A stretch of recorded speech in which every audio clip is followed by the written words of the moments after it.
Kate was a striking figure on her farm, with her sturdy build, cheeks flushed from the sun, and hair fading from brown to grey.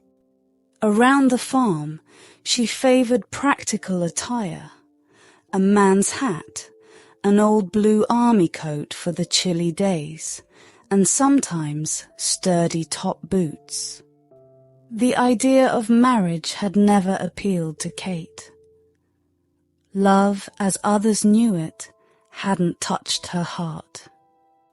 At 20, she had briskly turned down a marriage proposal, and now, at 50, she harboured no regrets about her solitary life.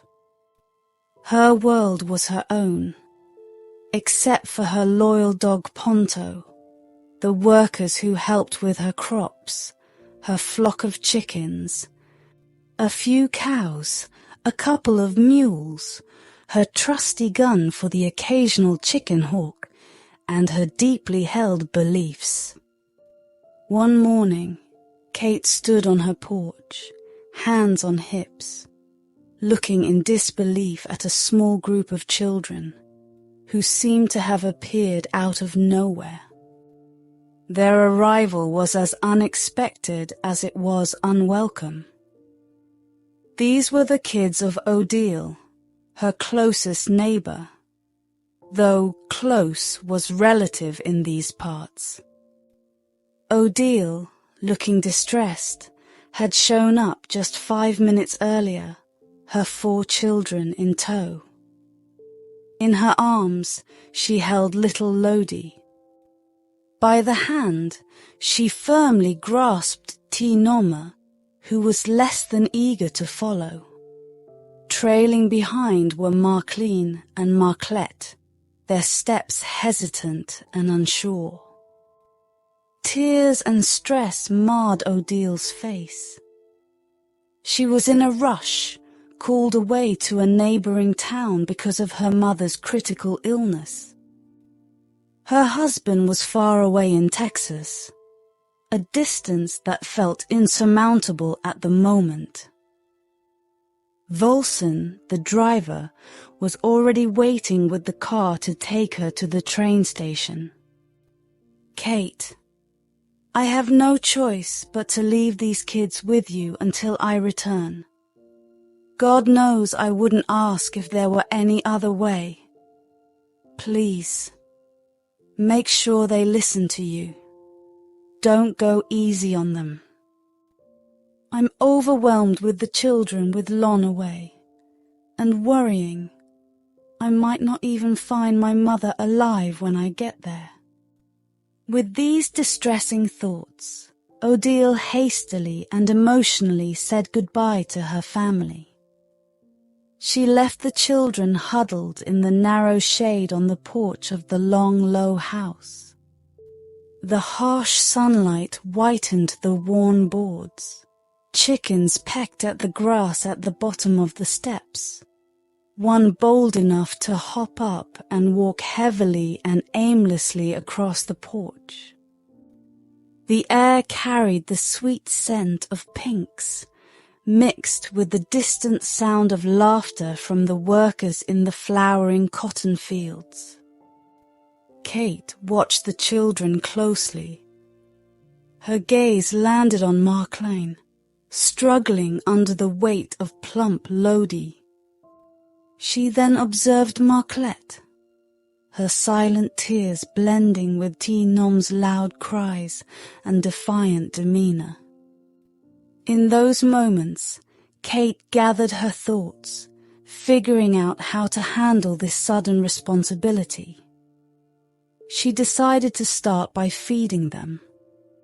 She had hoped that feeding them would be the extent of her duties. Her pantry was well stocked, ready for any emergency. But caring for children was more complex than feeding animals. They needed attention and care that Kate hadn't anticipated and was unprepared for. Her initial attempts at looking after Odile's children were clumsy. For instance, She didn't realize that Marclette would cry when spoken to sternly. It was just how Marclette was. And she only discovered Tinome's fascination with flowers when he picked all her best gardenias and pinks, apparently to examine them closely. Just telling him off isn't enough, Marceline advised her. You need to tie him to a chair. That's what Mum does when he misbehaves. So, Kate tied Tinome to a spacious and comfortable chair. In the warm afternoon, the boy took the opportunity to nap. When bedtime came, Kate tried to herd the children to bed as if they were chickens in a coop, but they just stood there, not understanding. She hadn't thought about the little white nightgowns packed in pillowcases, needing to be shaken out vigorously. And what about washing their small dusty feet in a tub of water set on the floor? The idea that she hadn't known Tinome needed a bedtime story, or that Lodi couldn't sleep without being rocked and sung to, made Marceline and Marclette giggle. I swear, Aunt Ruby, Kate confided to her cook, I'd rather run a dozen farms than look after 4 children. It's exhausting. Honestly, don't even talk to me about kids. Well, I wouldn't expect you to know much about children, Kate, Aunt Ruby replied. I could tell yesterday when I saw that little one playing with your basket of keys.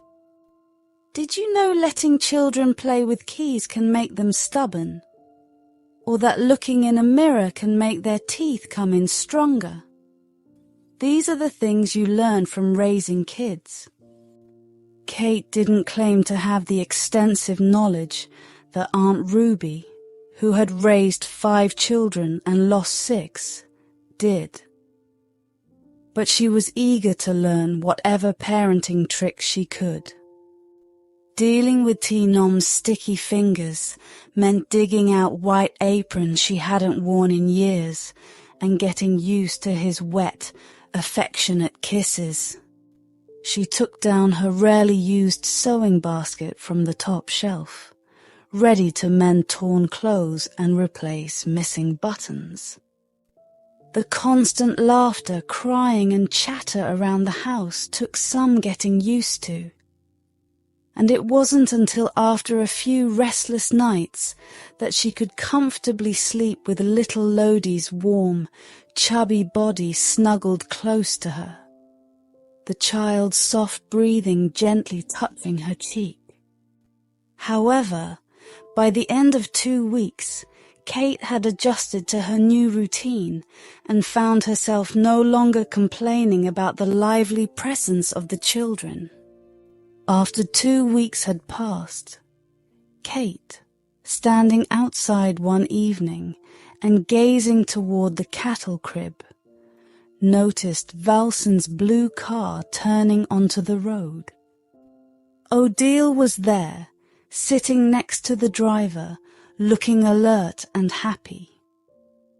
As they approached, Odile's bright, relieved smile said it all. She was glad to be back. This unexpected arrival sent Kate into a whirl of activity. She had to gather the children quickly. Tinome was in the shed, sharpening his knife on the grindstone. Marceline and Marclette were on the porch, busy making clothes for their dolls.